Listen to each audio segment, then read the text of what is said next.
There is a rumor whispered among certain military circles, an idea so strange, so quietly powerful, that it rarely leaves the dimly lit briefing rooms where it was born. It suggests that the greatest battles are never fought on distant fields, but in the unseen chambers of the human mind. High-ranking officers facing decisions that bend the course of nations discovered a psychological secret capable of sharpening perception, strengthening intuition, and bending fear into focus. This video pulls back that curtain, because what they uncovered isn't reserved for elites. It's a doorway anyone can walk through, if they understand how the subconscious obeys the patterns we carve into it. Today, you'll learn why the mind performs miracles when exposed to the right internal commands, how ancient teachings intersect with modern strategy, and how this covert mental technique can transform your cognitive strength from the inside out. To understand this psychological secret, imagine the mind as a vast command center, an inner war room where countless decisions, impulses, and interpretations are processed long before they rise into your conscious awareness. High-ranking military officers learned that the brain is not merely a biological machine reacting to external events, but a programmable instrument shaped by the signals it receives from its operator. They noticed something curious during high-pressure operations. The soldiers who performed with extraordinary clarity were not always the strongest or the most experienced. Instead, they were the ones who had unconsciously trained their inner dialogue to deliver precise mental instructions, long before their bodies were forced to respond. The subconscious, they realized, behaves like an elite soldier, ready to execute, but always waiting for orders. And because it listens more closely to repeated emotional imagery than to rational thought, it becomes molded by the stories we silently tell ourselves. This discovery led to a profound shift in how certain officers prepared their minds for chaos. Instead of relying solely on drills, they used a technique that fused visualization with emotional priming. Picture a commander standing in near darkness, rehearsing every movement of an upcoming mission not with maps or numbers, but with vivid internal movies.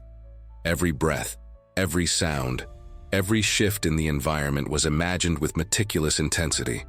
Over time, their brain began to respond, as if the scenario had already taken place. It was as though they had lived the mission multiple times before stepping onto the field. What appeared from the outside as calm confidence was actually the result of deeply conditioned neural pathways. Their subconscious had been trained to recognize the unknown as familiar, transforming uncertainty into controlled anticipation. This practice is not new. Ancient martial traditions spoke of warriors who fought the battle before the battle, suggesting that victory was secured in the invisible realm long before swords were drawn. Modern psychology now supports this. The brain fires similar neural patterns during visualization as it does during real experience. For military officers, this meant reducing hesitation, sharpening reflexes, and eliminating the mental fog that fear often creates. For the rest of us, it means something even more powerful, that the subconscious can be shaped intentionally, and that the future can be mentally rehearsed until it becomes a natural extension of our inner world. Yet the true secret goes deeper. Officers discovered that visualization alone was not enough. It required emotional alignment. The brain learns best when thoughts and feelings merge into a single message. If someone visualizes success while feeling doubt, the subconscious receives contradictory orders.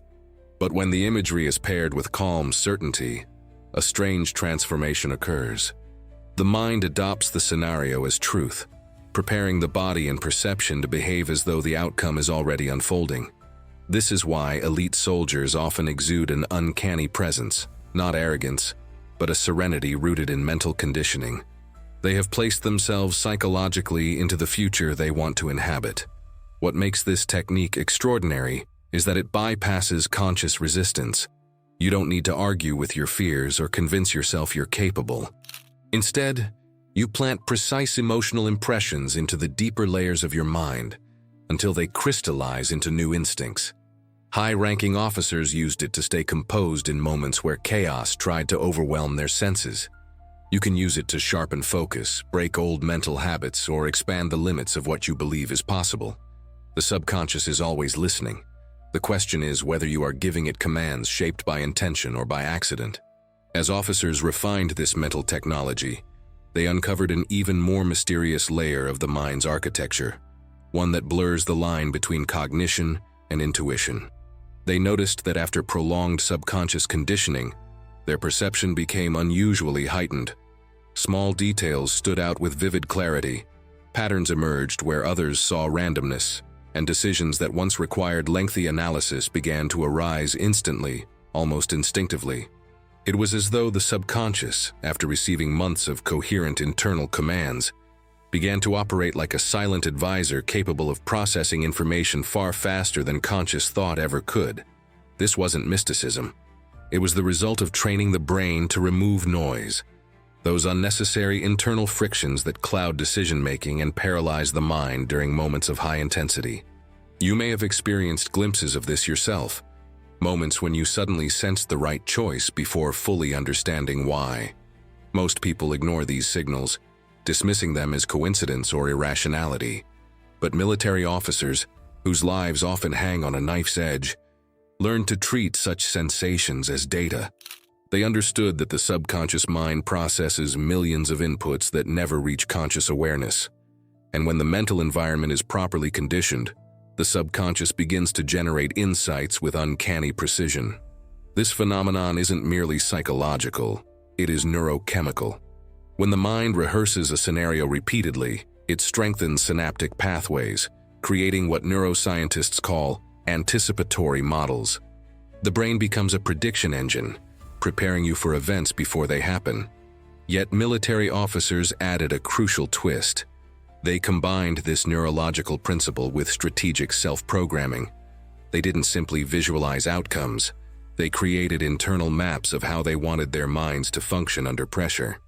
Instead of telling themselves, "I will stay calm," they repeatedly rehearsed what calmness felt like from the inside. How their breathing slowed, how their vision sharpened, how their posture stabilized. Over time, the body and mind fused these rehearsals into a default state. Stress no longer hijacked their clarity. Fear still appeared, but it became a signal, not a command. And with this shift, their intuition, once drowned out by emotional noise, began to operate with breathtaking efficiency. This is where the secret becomes accessible to anyone willing to experiment. The subconscious thrives on repetition, imagery, and emotional coherence. If you feed it chaotic thoughts, it generates chaotic responses. If you nourish it with disciplined, focused internal experiences, it builds a mental environment capable of producing extraordinary clarity. Think of your subconscious as a compass. When calibrated, it points unwaveringly toward your chosen direction. When neglected, it spins aimlessly at the mercy of external pressures. But there is another layer, one that many officers described as almost uncanny. After prolonged mental conditioning, synchronicities began to appear. Moments when the external world seemed to align seamlessly with their internal expectations. They would sense danger a second before it emerged, anticipate movements without conscious calculation, or experience moments of flow where every decision unfolded effortlessly. Some attributed it to heightened situational awareness. Others believed it touched upon something deeper, a connection between the mind's internal state and the unfolding of events around them. Whether viewed through psychology or spirituality, the effect was unmistakable. When the subconscious is disciplined, the world appears less random, and the individual moves through it with a form of guided intelligence. The true power of this secret lies in understanding that the subconscious is not merely reactive, it is generative. It doesn't wait for reality to instruct it. It attempts to create reality from the patterns it recognizes. High-ranking officers use this to stabilize their minds in turmoil. You can use it to shape the path ahead of you, transforming hesitation into direction and intuition into a trusted ally. As this mental technology evolved, high-ranking officers began to confront an unexpected paradox.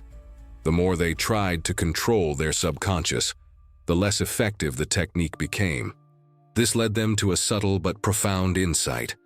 True mastery of the mind is not achieved through force, but through alignment. The subconscious resists direct commands that feel artificial or conflicting, much like a skilled soldier rejects orders that defy logic or integrity. Instead, it responds to internal consistency, to patterns of thought and feeling that flow in harmony rather than tension. Officers discovered that if they tried to impose confidence while suppressing fear, the subconscious would amplify the fear instead. But if they acknowledged the fear, observed it, and then redirected their internal imagery, the subconscious accepted the message without resistance. This became known informally as the principle of psychological cohesion. Psychological cohesion meant that every internal command had to be believable to the deeper mind. If a commander visualized success while feeling doubt, the subconscious prioritized the emotion, not the image. Emotion is the language of the unconscious, and it listens to feeling long before it listens to words. Thus, the officers refined their training to begin not with visualization, but with emotional calibration.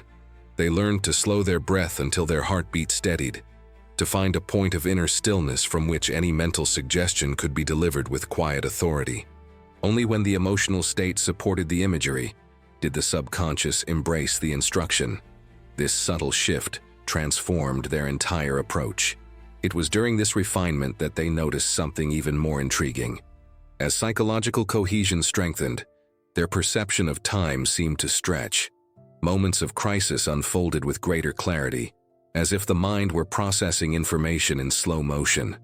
This wasn't supernatural. It was the result of a brain operating without internal contradiction. Neuroscientists now describe similar states during peak performance, calling them transient hypofrontality, where the overthinking parts of the brain temporarily quiet down, allowing instinct and trained intuition to take over. But to the officers experiencing it, it felt like entering a deeper dimension of awareness, one where thought and action merged into seamless continuity. There was another layer still, the subtle influence of beliefs. Officers began to notice that their underlying worldview affected the efficacy of their subconscious training. Those who believed the mind could shape experience saw far more improvement than those who treated the practice merely as a mental exercise. It was as though the subconscious required not only imagery and emotion, but a form of inner permission. Without belief, the door remained closed. With belief, it swung open. This mirrored teachings from ancient esoteric traditions, which long claimed that the mind does not respond to words, but to conviction. Military psychology, perhaps unknowingly, had rediscovered a principle mystics had preserved for centuries. This realization also highlighted a hidden threat. Negative conditioning worked just as powerfully as positive conditioning. Officers who replayed worst-case scenarios too vividly began to unconsciously rehearse failure. Their minds became battlegrounds filled with imagined defeat. What they feared, they practiced. What they practiced, they embodied. This insight created a shift in training. Mental rehearsal had to be deliberate, intentional, and carefully monitored. Otherwise, the subconscious would default to old patterns, dragging them back into states of doubt and hesitation. Ultimately, the most profound discovery was that the subconscious is not a passive reservoir of memories and impulses. It is the architect of perception, shaping how reality is filtered, interpreted, and acted upon.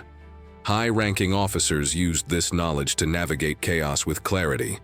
You can use it to dissolve internal conflicts, rewire long-standing beliefs, and step into a version of yourself guided by coherence rather than confusion. Once the subconscious is aligned, life itself begins to feel less like a struggle and more like a coordinated unfolding. Now that you understand the psychological architecture behind this military-developed technique, the real transformation begins with application. The subconscious responds not to occasional effort, but to consistent, intentional conditioning. To begin, find a quiet space and allow your breath to settle into a slow, rhythmic pattern. This is not relaxation for its own sake. It is the doorway into emotional calibration. As your heartbeat steadies, imagine that you are stepping out of the noise of daily life and entering your own inner command room, a mental environment where your instructions carry weight.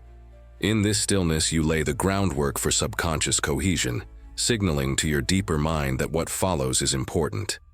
Once your emotional state has aligned into calm neutrality, introduce a single scenario you wish to reshape, a task, a challenge, or a future moment that matters to you. But instead of visualizing the outcome abstractly, experience it from within your own body.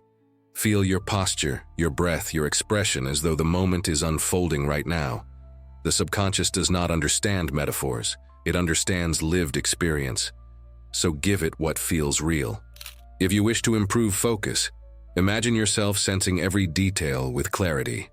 If you want to enhance confidence, feel the weight of your feet on the ground, the steadiness of your gaze, and always match the image with the emotion you want associated with it. Let calm certainty replace doubt, not through force, but through repetition. Consistency is the true secret. Just as military officers rehearsed missions repeatedly until their minds moved with anticipatory intelligence, you must return to this mental exercise daily. The goal is not perfection, but familiarity. You are teaching your subconscious that this new pattern is home. And as this familiarity deepens, you will notice subtle but powerful shifts: hesitation thinning, intuition sharpening, and decisions arising with unexpected clarity. These are signs that your subconscious has accepted the new command structure. However, be aware of the mind's tendency to rehearse fear. If you catch yourself imagining negative outcomes with emotional intensity, pause. Do not fight the imagery. Instead, acknowledge it without attachment and gently redirect your attention back to your chosen scenario. In this redirection lies your authority. You are not suppressing fear. You are guiding your mind toward cohesion. To strengthen this practice further, incorporate brief moments throughout the day where you recall your internal imagery. The more often you visit it, even for a few seconds, the more your subconscious treats it as reality. Over time, your nervous system begins to behave not according to old habits, but according to the blueprint you have consciously crafted. Eventually, you may feel moments of flow where your thoughts, actions, and intuition synchronize effortlessly. This is not coincidence. It is the natural result of inner alignment. You are no longer reacting to life from fragmented assumptions. You are moving through it with the clarity of someone who has rehearsed their future into familiarity. And like the officers who first mastered this psychological secret, you will discover that the most powerful battlefield you can conquer is the one within. The mind is not a passive observer, but a silent architect, shaping every perception and decision long before they reach the surface. What high-ranking officers discovered, this fusion of emotional calibration, disciplined visualization, and subconscious cohesion, reveals a truth that extends far beyond the military.